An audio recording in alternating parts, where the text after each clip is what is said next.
Myself Nachiket Muley. I'm director of EShakti Binary Currents Pvt Ltd. We manufacture biodiesel. Volume there. So we manufacture biodiesel in our facility in Aurangabad. You know, first when I got to know that I will be sitting beside Dr. Ray and Dr. Ramakrishna, I just felt scary. You know, I can remember Khalil Gibran's one line. He said कि a fox after seeing his shadow in the morning went to hunt a giraffe, but settled for mice by the afternoon.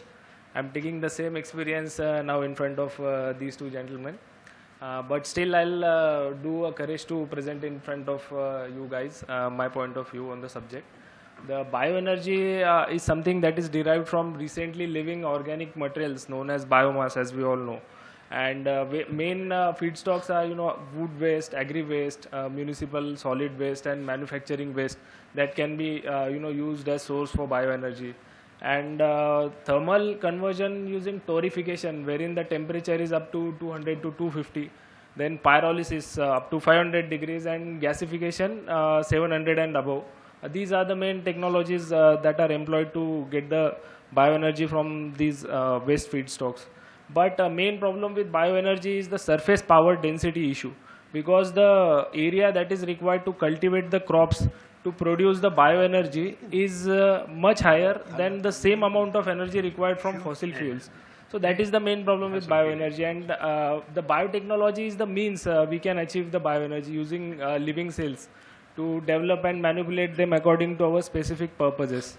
For biofuels, there are different enzymes and cells are available, like lipases, methanobacteria, yeast, E. coli, etc., to achieve the biofuels that we are planning. Then the processes that are employed are industrial fermentation, esterification, anaerobic digestion for different types of biofuels. The problem with biotechnology is very sophisticated. Initial capital in R&D is required, and tech development at scale will be cost the initial cost will be very high. Next slide, please. So my area is biodiesel. We have been doing it for past 10 years. There are two ways in India that are mainly used to manufacture biodiesel, that is trans-esterification and esterification. The trans uses lower FFA feedstocks, that is UCO, palm styrene, tallow, virgin oils that are confiscated due to various reasons. And higher FFA oils employ the esterification route, which are acid oils, distilled fatty acids, palm oil, meal effluents, and chicken oil, etc.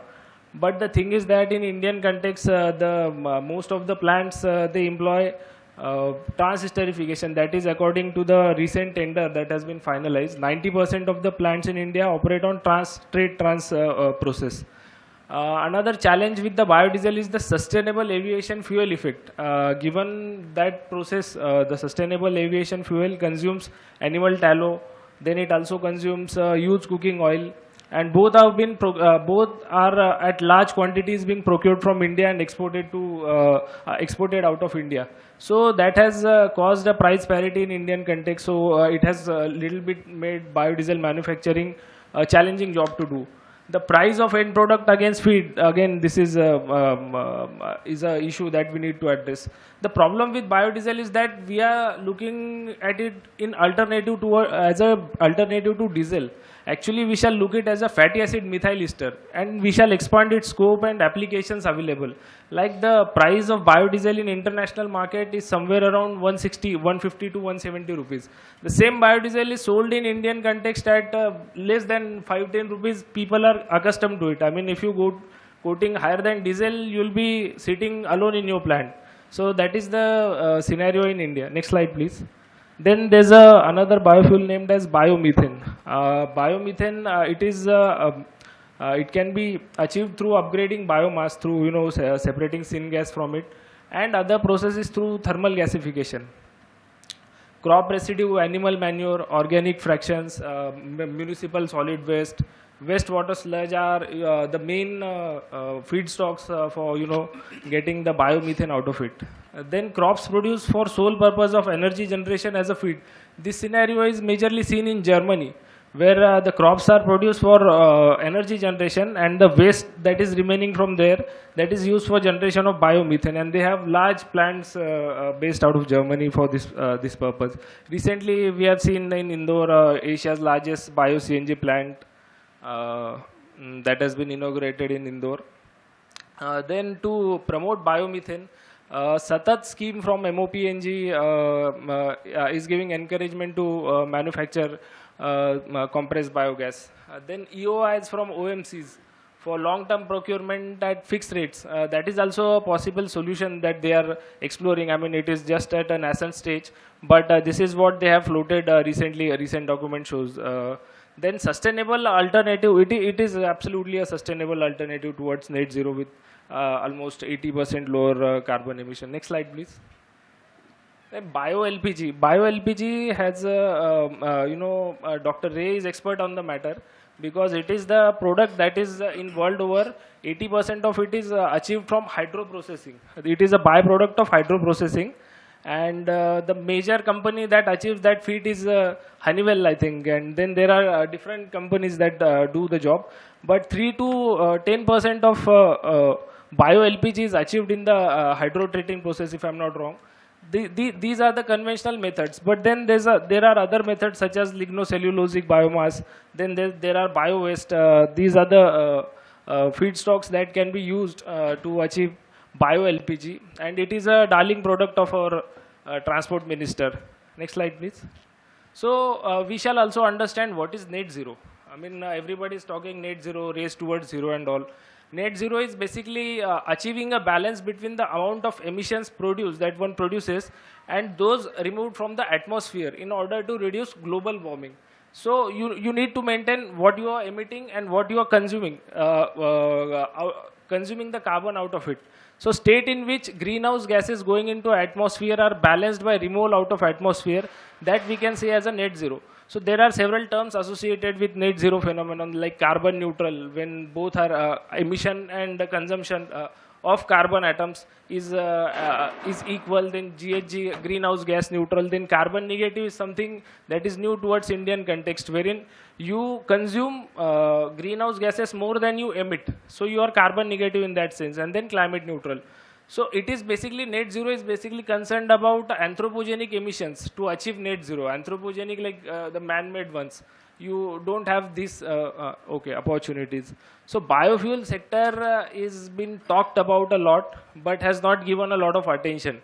It is something like in Indian context, if we look at biofuel, it is a medium to get subsidy and throw out of it. So that has been the case, but the things are changing.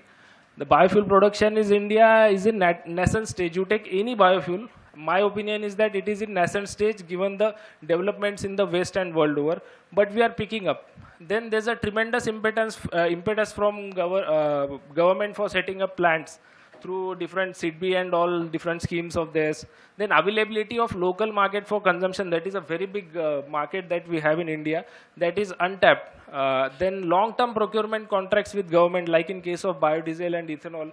With ethanol, we are going 20% blending by 2025. That is the aggressive target government has put up. With biodiesel, we are working harder, and there are different like compressed biogas lines from where I come from in Aurangabad, Maharashtra. They have extended the gas lines till Aurangabad, so there is also a work going on that front. Virtually no competition, as demand is much higher than the production happening. But then there are, next slide please, there are challenges because competition among biofuels for feedstock, pushing prices up. Like a single feedstock can be used by different means to produce different biofuels. So where shall that feedstock go? That is the main question. As in case of sustainable aviation fuels, we have seen tallow and used cooking oil running out of India to manufacture something, some another biofuel, where it can be used in locally to produce biodiesel. Since India does not have any plan to manufacture a renewable fuel, so there was a conflict of interest in that sense. And then uncertainty in geopolitical as well as environmental, causing supply chain disturbance.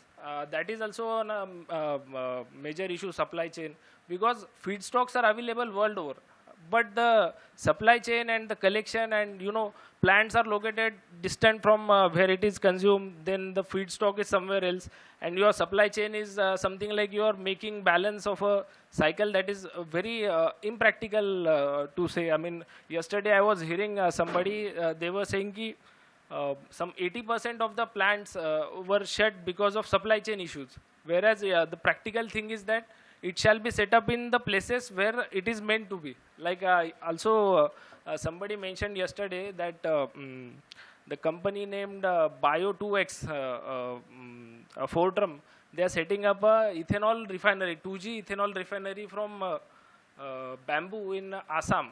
That is 2,000 crore investment. Getting up a feedstock for running that refinery and the scale, it was really, very, I was very shocked to, understand that people can take this much of risk because, in Indian context, it's always uncertain. Then food versus fuel debate though is always there. Policy of states, another thing is that policy of states and center are not in sync. Every state will have different policy and state will have its own policy. So entrepreneur needs to work very hard to get through the barriers of the government permissions and all. So that needs to be in sync. And gray area in technology, because Indians believe in Jugaad technology. The proper technology using the automation and all those things that we are, we don't promote that much in our education curriculum or say in a business context. So that gray area in technology, that needs to be addressed. That is the main challenge as well. Next slide, please. So my recommendation would be to allow imports of, feedstocks and ban exports of feedstock for manufacturing of biofuel. That is the first and foremost thing that we can do, that we can be manufacturing powerhouse for biofuels. Then again, another thing would be to allow exports of biofuels from India. Then localization of production is key. What happens is you centrally locate a large plant and distribute it through transport mechanism, adding to your carbon footprint. But viable thing would be to, locally, district-wise, go have a smaller plants that would be having, mapping the feedstock availability over there. That would be a much better thing to do. And another recommendation that I would have is, platform should be there for, trading of agri, municipal and food waste, wherein whoever needs it shall not worry about the supply chain, but shall get it from the platform itself. So that is also one thing that government can do. So that is all from my side. Thank you.